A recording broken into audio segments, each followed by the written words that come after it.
Muito boa tarde para todo mundo, sejam bem-vindos. Feriadão, todo mundo em casa descansando, mas a gente está aqui para trazer muita informação, trazer para você esse comecinho de semana, para você ficar muito bem informado aqui com as notícias do mundo esportivo. A gente vai falar dos paulistas do Brasileirão, o São Paulo é o vice-líder da competição. Também tem a NBA, uma jogada ridícula do Djokovic no US Open.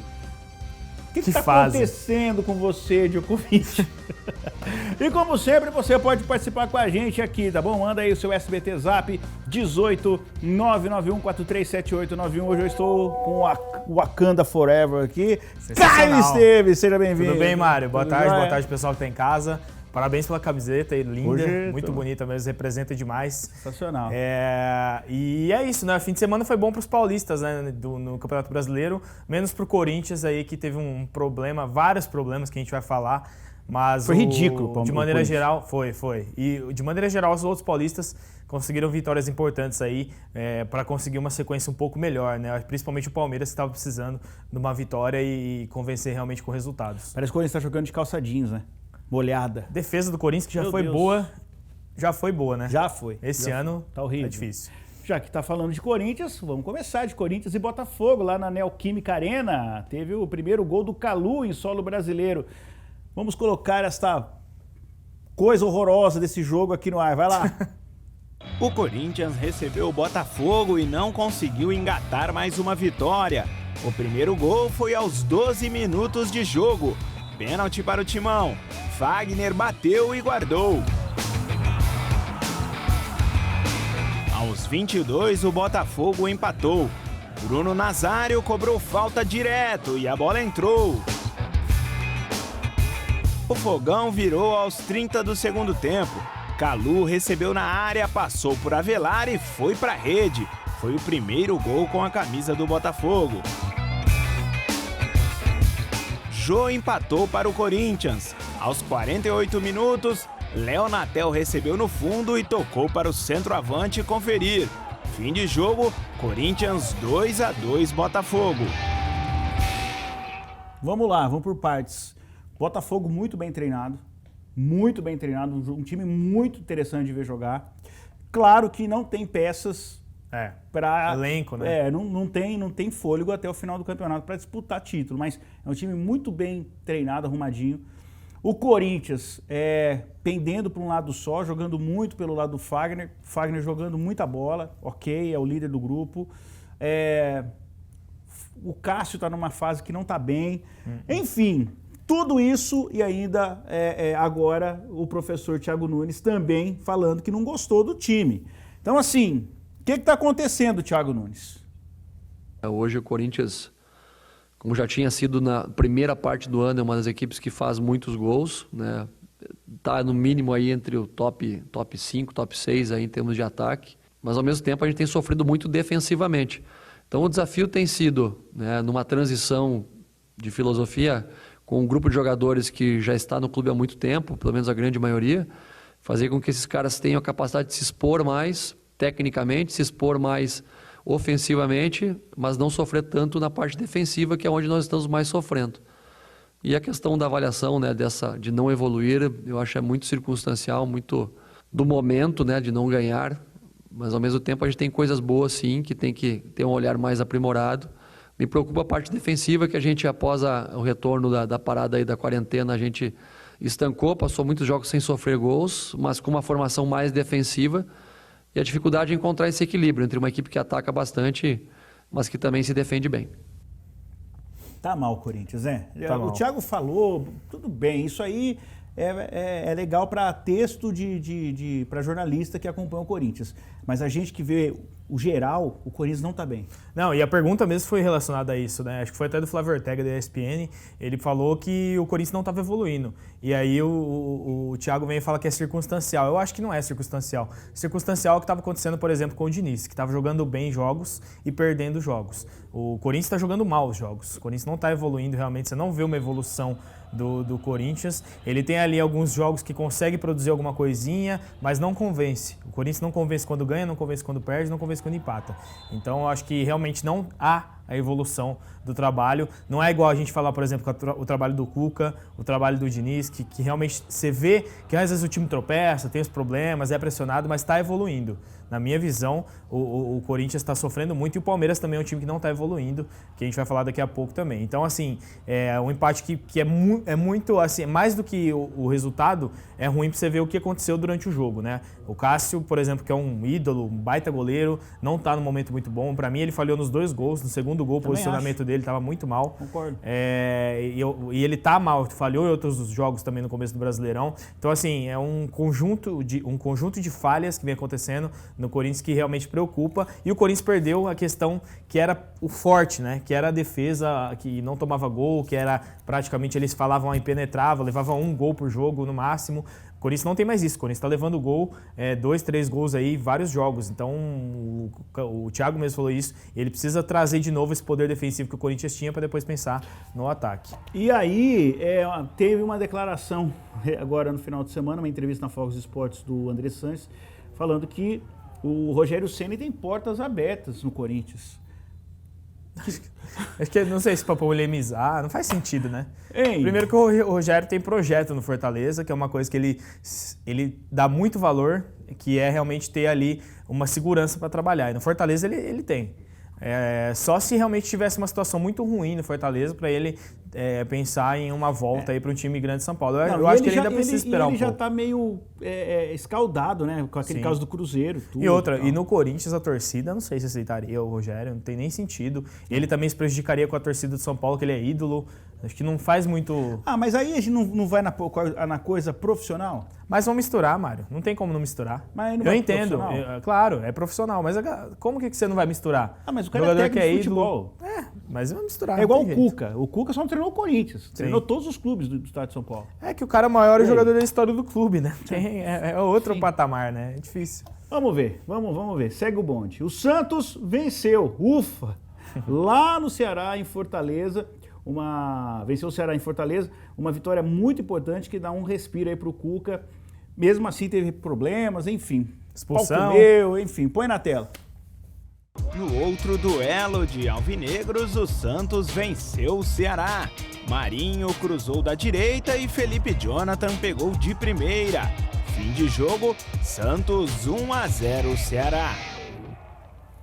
Acho uma bobagem esse negócio. Eu não vou comemorar. Comemora, amigo.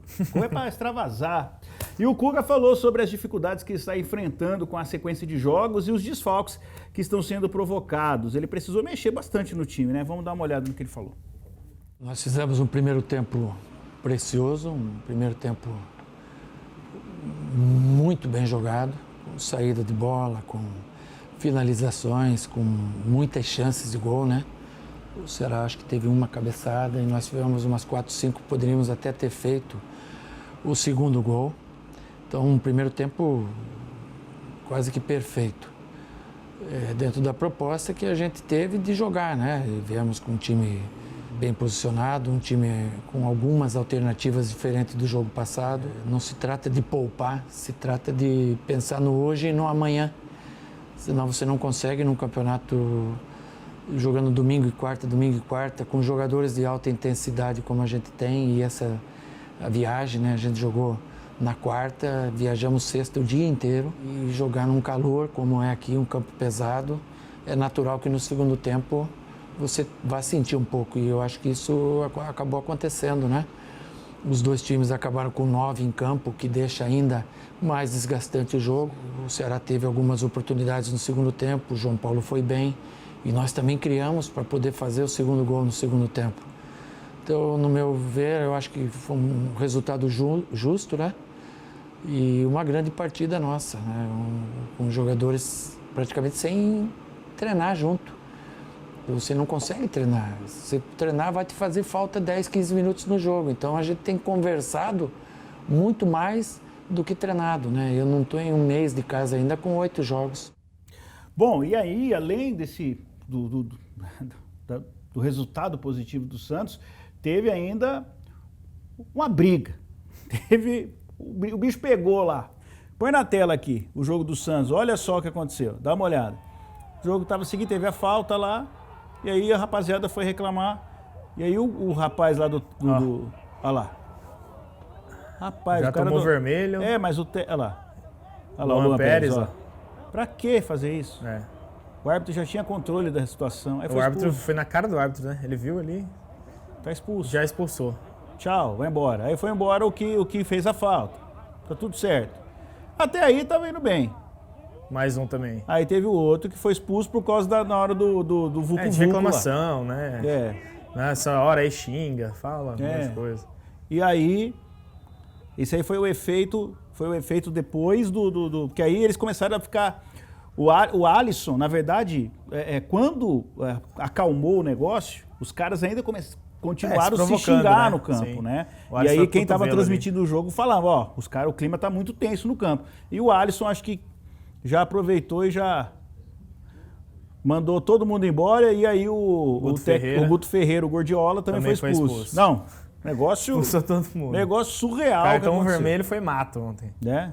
Brincadeira. Foi mato. Brincadeira. E, ó, a reserva, jogador reserva.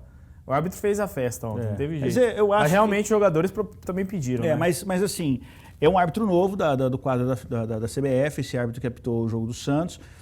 E eu acho que para ele ter a mão do time, né? O controle do jogo dos dois times, ele precisou expulsar, mas não precisava. Se ele fosse um árbitro mais experiente, ele acalmaria na conversa e falou, gente, acabou o lance. Ele saiu jogando, solta amarelo, né? Vai administrando.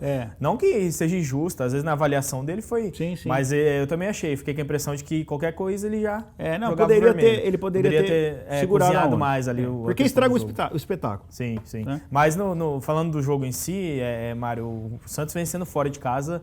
E ainda mais o Ceará, que é muito difícil jogar lá, é um baita resultado e finalmente veio, né? O Santos estava jogando bem os jogos, não conseguia vencer. O Cuca lamentava toda a coletiva, ele falava. E realmente era verdade, o Santos estava jogando muito bem. E dessa vez conseguiu, apesar do placar mínimo, ali 1-0, mas conseguiu uma vitória que eu acho que é muito importante para o Santos. E o João Paulo, que eu acho que é o destaque, fora o Marinho, os jogadores, mas o João Paulo, que é o menino novo aí, que está no gol titular do Santos. Terceiro goleiro. É o destaque dessa retomada com o Cuca, né? Vem pegando muito, fazendo defesas assim muito, muito boas. Ontem pegou demais e acho legal o Santos. O Santos ele acha os jogadores na hora da crise, né? O João Paulo foi um exemplo que aconteceu no gol ali. Vamos falar do time da nossa produção aqui. Palmeiras, que venceu o Red Bull Bragantino de virada e a molecada da base foi muito bem, obrigado, hein? Principalmente o Verón, o Gabriel Verón, que foi bem pra caramba. Vamos acompanhar os gols do jogo? Põe na tela. O Palmeiras foi até Bragança Paulista e a base foi eficiente. O Red Bull Bragantino saiu na frente, Claudinho fez a jogada e recebeu de volta. Ele ajeitou e bateu. A bola desviou em Gustavo Gomes e foi para a rede. Aos 24 do segundo tempo, o Palmeiras empatou. Gabriel Menino cruzou e Verón cabeceou para marcar. 1-1. O Palmeiras virou aos 49 da segunda etapa. Rafael Veiga lançou Gabriel Verón. Ele avançou e tocou para William fazer e correr para o abraço. Fim de jogo, Palmeiras 2-1 Red Bull Bragantino. Vou tornar a repetir aqui. A gente teve São Paulo e Corinthians, a gente ontem teve Red Bull Bragantino e Palmeiras. É vexatório. A gente está num período que faz acho que 2 meses e meio que a gente não tem chuva. O clima está muito seco e jogar às 11 horas da manhã é uma vergonha. Nem a pelada marca 11 horas da manhã, gente. Sim. Rapaziada que joga amadorzão marca 8 horas, 9, no máximo 10, porque 11 horas não dá para é impraticável. Você coloca 11 horas, aí o jogo vai até meio-dia e meia, 1h da tarde, é o pior horário, né? Pior horário. Não tem como realmente. E ontem a lua estava alta, 37, 38 graus. Tava. Luxo falou do jogo aí também, né? Então vamos dar uma olhada? Vamos dar uma olhada do Luxo. Fala, Luxo. O Gabriel Menino já é um jogador que está jogando, só que ele está jogando fora do setor dele, né? Ele estava fazendo ele pelo lado. E hoje eu usei também ele no momento do jogo na lateral, porque precisava de uma bola mais lado de campo, né? Tanto é que ele cruzou a bola para o Verón fazer o gol. É um jogador versátil, é um jogador que tem uma força física muito boa. E o Hernandes é um jogador que estava merecendo uma oportunidade pelo treinamento, pela entrada no jogo contra o Bahia. Ele já está prontinho, né? Então a gente dá chance para que ele possa mostrar. Ele acertou, ele errou, mas ele é um atacante e isso faz com que o adversário tenha uma preocupação quando você tem atacante. Então é normal que o adversário, mesmo que, ainda mais um velocista como ele, né? Se ele bobear, ele teve algumas bolas que eu falei para ele, em vez de ele se aproximar do back, do lateral, ele tinha que dar o tapa antes, porque na velocidade ele ganha. Mas foi uma atuação, foi brilhante, mas também não foi uma atuação que a gente pudesse descartar o jogador, nada. Ele está dentro do grupo e cada vez aperfeiçoando mais. O Verón é um jogador pronto, né? Um jogador que, pronto não, vamos dizer, já entrou diversas vezes, já tem mais experiência, né? E eu estava querendo que ele voltasse. Eu sempre falei, o Verón faz muita falta porque ele entra no jogo, ele tem o drible, ele tem a finalização, né? Tem a quebrar linha, né? Então é um jogador de 17 anos que promete, né?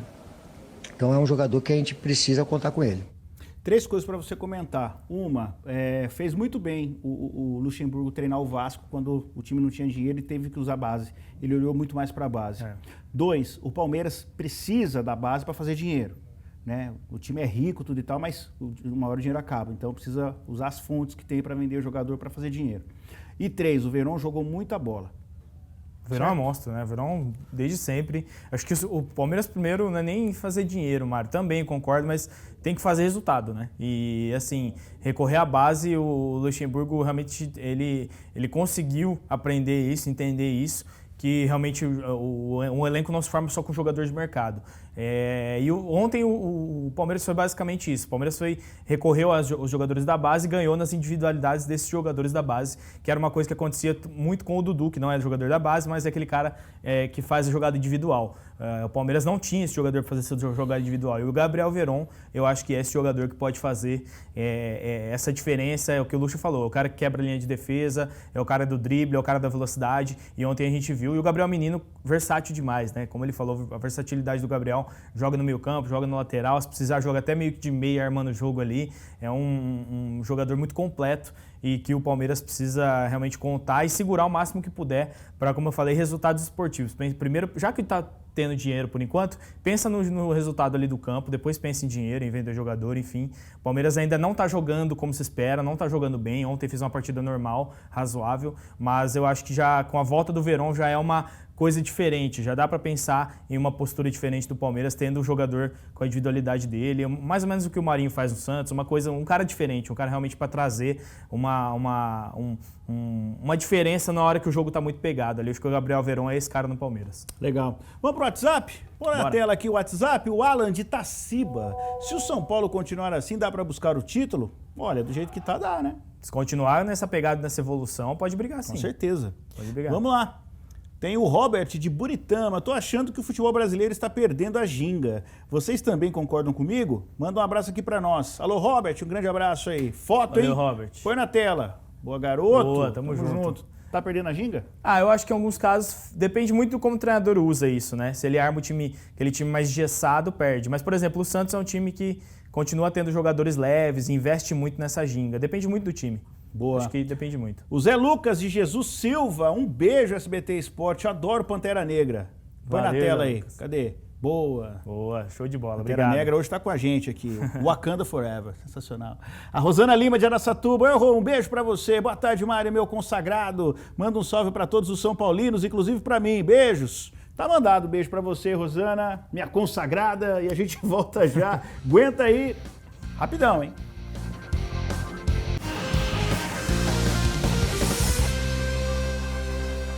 Voltamos, marca essa palavra, resiliência.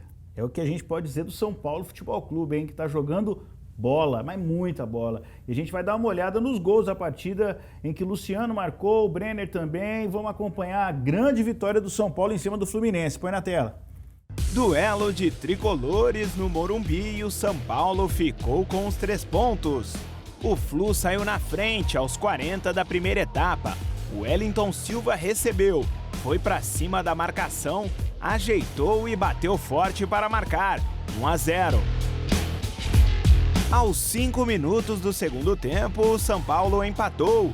Escanteio na área, Léo Pelé deu uma casquinha e Brenner completou para a rede. Aos 9, o São Paulo virou. Brenner fez a jogada e bateu. A bola foi na trave e voltou para Luciano. Ele aproveitou o presente e só empurrou para a rede. 2-1. Aos 48 do segundo tempo, Vitor Bueno fez um golaço. Ele recebeu no meio, reclamou de uma falta e o árbitro deu vantagem. A marcação encostou, ele fez a finta e soltou a bomba. Golaço. Fim de jogo, São Paulo 3-1 Fluminense. Então tá aí, São Paulo. Aliás, já vamos ver Diniz, que está elogiando todo mundo, do porteiro até o presidente do clube. Vai, Diniz. Todo mundo que está comigo tem chance de ser titular a qualquer momento, não só o Brenner, como os outros jogadores também. Quanto ao Pablo, a gente ainda não tem uma previsão exata, ele teve uma lesão muito estranha na região da costela, então não sei se 2, 3 semanas, mas é difícil a gente ficar falando de tempo, porque é uma região estranha, uma lesão pouco comum. A gente espera que ele volte o mais rápido possível. O primeiro tempo, de fato, não me agradou, porque a gente estava jogando de uma maneira muito lenta, que não tem nada a ver com a proposta do nosso jogo, que estava facilitando a marcação do Fluminense. E a gente saindo 1-0, as alterações foram para melhorar o time, a produção da equipe. O Juan tem treinado muito bem, estava pronto para entrar, entrou bem. E o Igor e o Brenner é um cara que tem o carisma do gol e tem treinado. Além de fazer gol, ele está melhorando muito a parte tática, está correspondendo cada vez mais na noção da ajuda da marcação e na movimentação do ataque também, porque não é só o gol. E o Igor é um jogador que eu já tinha falado, que trabalha muito, que eu sempre apostei, que eu aposto muito. Eu não estou falando agora porque ele entrou bem, eu falei no jogo do Cruzeiro, no jogo contra o Atlético Mineiro, que era uma questão de tempo, das coisas virarem para ele. Eu acho que começou a virar. É um trabalhador nato, tem tudo a ver com aquilo que eu penso do futebol e da vida. E no momento difícil dele, nunca esmoreceu, nunca deixou de trabalhar e hoje talvez tenha começado aí a ascensão do Igor de novo. Na forma que o Diniz joga, precisa de pelo menos 3 ou 4 formiguinhas no campo. E ele está falando isso do Igor porque ele é uma das formiguinhas que precisam trabalhar muito para o time girar, para acontecer o que acontece no jogo. O São Paulo e o Fluminense sentiram muito o calor de São Paulo ontem, no começo do primeiro tempo, praticamente, né? E aí parece que no segundo tempo o Papai do Céu foi bom lá e colocou uma sombrinha, uma nuvem em cima do estádio. Ajudou, né? E aí parece que o jogo até melhorou. E foi a hora que o São Paulo desencantou e jogou muita bola. Jogou bem, estreou o uniforme, né? Novo, bonito esse uniforme, achei bem legal. Discordo totalmente. O Mário achou feio, eu achei bonito. Mas de treino, pô. Mas o que você falou, Mário, do Igor Gomes é legal a gente falar, porque assim, com o Hernandes a transição ficava lenta, né, entre a defesa. O Hernandes é um baita jogador, bola parada, muito boa. Ele é o cara que consegue rodar, dar cadência, mas o Diniz, como ele falou, ele queria jogar mais rápido. E o Igor, ele facilita a transição dos zagueiros para a construção da jogada rápida com o ataque. Ele faz aquela transição no meio campo muito rápido. Então, a hora que colocou ele no jogo, mudou realmente o jogo. São Paulo criou mais, conseguiu realmente produzir mais e veio o resultado com os gols, com o Brenner, que para mim foi o cara do jogo, o cara que mais conseguiu criar as chances e foi letal aí nas chances que teve. E a gente tá falando o Luciano também fez o gol, e a gente tá falando, pô, o Luciano tá fazendo uns gols fáceis assim, né? Mas é o posicionamento isso aí, né? É o jeito que o cara tá posicionado. Exatamente. Você pode ver que ele é um cara que se posiciona muito bem. Então ali, tá vendo? Isso aí ele empurrou a bola pra dentro. Só que a posição dele contra o Bahia foi assim também. Ele tava atrás de todo mundo, a bola sobrou pra ele, ele fez o gol. Ele é um cara que sabe se posicionar. E é um cara que tá agregando muito mais do que a gente imaginava nessa contratação do São Paulo. É um cara que chega pra ajudar bastante e tem ajudado. Exatamente. E na forma que o Diniz joga, favorece o jogo dele. Vamos pôr a tabela aqui na tela pro pessoal acompanhar em casa. O líder continua sendo o Internacional. A caça pelo Inter de Porto Alegre com 17 pontos. Um pontinho é o que separa o São Paulo da liderança. 16 pontos. O Atlético Mineiro 15, Vasco 14, quarto colocado. Quinto colocado é o Mengão, que jogou bem pra caramba e teve um golaço lá. Enfim, 14 pontos é o quinto colocado. Palmeiras, que ganhou naquela lua de Bragança, 13 pontos é o sexto colocado. Depois, ainda nessa primeira parte da tabela, o Santos 11, Fluminense 11, Sport Recife 10 e o Ceará 10 pontos. Vamos virar a tabela.